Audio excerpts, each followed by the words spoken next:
Shalom saudara terkasih, sangat berbahagia dapat berjumpa dan bersekutu dengan Anda para pendengar. Matius 22 ayat 37 hingga 40. Kasihilah Tuhan Allahmu dengan segenap hatimu dan dengan segenap jiwamu dan dengan segenap akal budimu. Itulah hukum yang terutama dan yang pertama. Dan hukum yang kedua yang sama dengan itu ialah kasihilah sesama manusia seperti dirimu sendiri. Pada kedua hukum inilah tergantung seluruh hukum Taurat dan kitab para nabi. Saudaraku yang terkasih, siapakah yang harus kita kasihi? Yang pertama, Tuhan.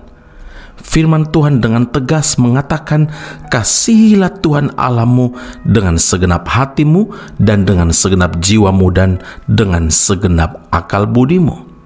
Kita harus mengasihi Tuhan dengan segenap keberadaan kita. Tuhan harus menjadi prioritas dari hidup kita. Harus menjadi prioritas lebih dari segala yang ada. Untuk membuktikan bahwa kita mengasihi Tuhan, tidak cukup hanya beribadah setiap hari Minggu. Tidak cukup hadir di persekutuan dan memberikan korban persembahan. Karena bukti utama kita mengasihi Tuhan adalah melakukan perintah-perintah Tuhan dan hidup dalam ketaatan. Yohanes 14 ayat 15, jikalau kamu mengasihi aku, kamu akan menuruti segala perintahku, kata Tuhan Yesus. Mengasihi Tuhan berarti menjadi pelaku firman dan hidup dalam pertobatan. Hosea 6 ayat 6, sebab aku menyukai kasih setia dan korban sembelihan dan menyukai pengenalan akan Allah lebih daripada korban bakaran. Yang kedua, siapakah yang harus kita kasih? Adalah sesama kita. Tuhan Yesus lanjutkan, kasihilah sesama manusia seperti dirimu sendiri. Nah, bila kita menyebut diri orang Kristen, kita harus mengasihi saudara yang lain dengan tindakan nyata. Barang siapa mempunyai harta duniawi dan melihat saudaranya menderita kekurangan tetapi menutup pintu hatinya terhadap saudaranya itu, bagaimanakah kasih Allah dapat tetap di dalam dirinya? Anak-anakku, marilah kita mengasihi bukan dengan perkataan atau dengan lidah, tetapi dengan perbuatan dan dalam kebenaran. 1 Yohanes 3 ayat 17 dan 18.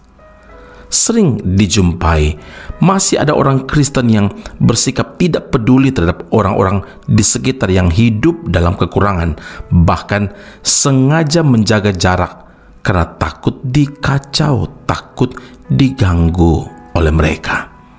Yang ketiga, siapakah yang harus kita kasihi?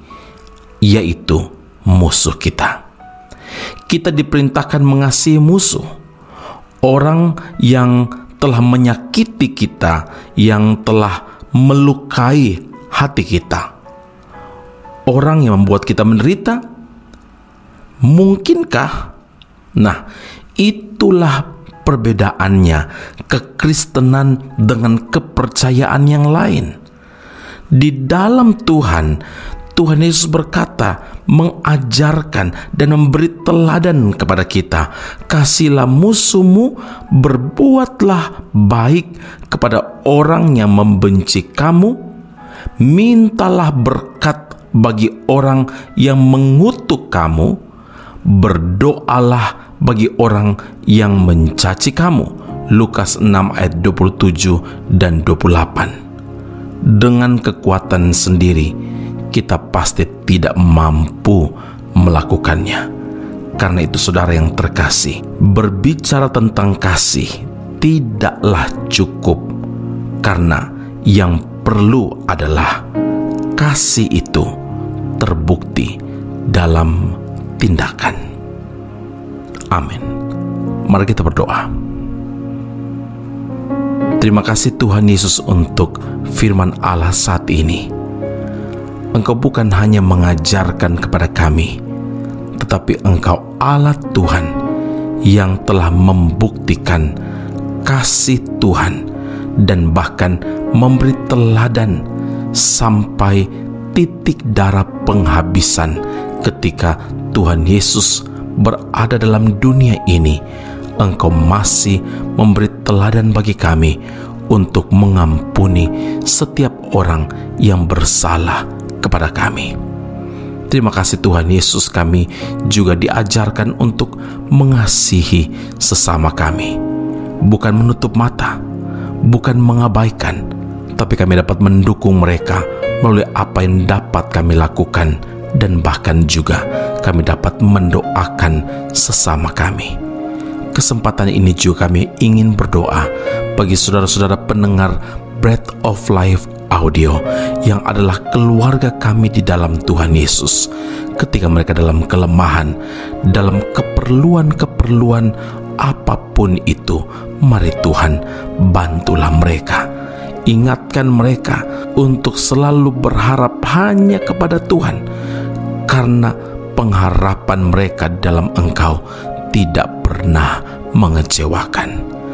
Engkau mengajar kami untuk menunjukkan bukti kami mengasihi Tuhan, bukan hanya beribadah pada hari Minggu, bukan rajin bersekutu, tapi lebih daripada itu, yaitu melakukan kehendak Tuhan dan hidup di dalam ketaatan. Terima kasih Bapa di surga. Kami berdoa biar ketika kami mengatakan bahwa kami pengikut Kristus, kami memastikan hidup kami telah hidup dalam kebenaran Allah, hidup dalam pertobatan yang sejati, hidup sesuai dengan kehendak-Mu. Terima kasih Bapa di surga, materikan firman dalam kehidupan kami, di dalam Kristus Yesus Tuhan dan Juru Selamat kami. Kami telah berdoa dan mengucap syukur kepada Bapa di surga. Haleluya. Amin. Tuhan Yesus memberkati Anda. Sampai jumpa. Keep on growing and never give up.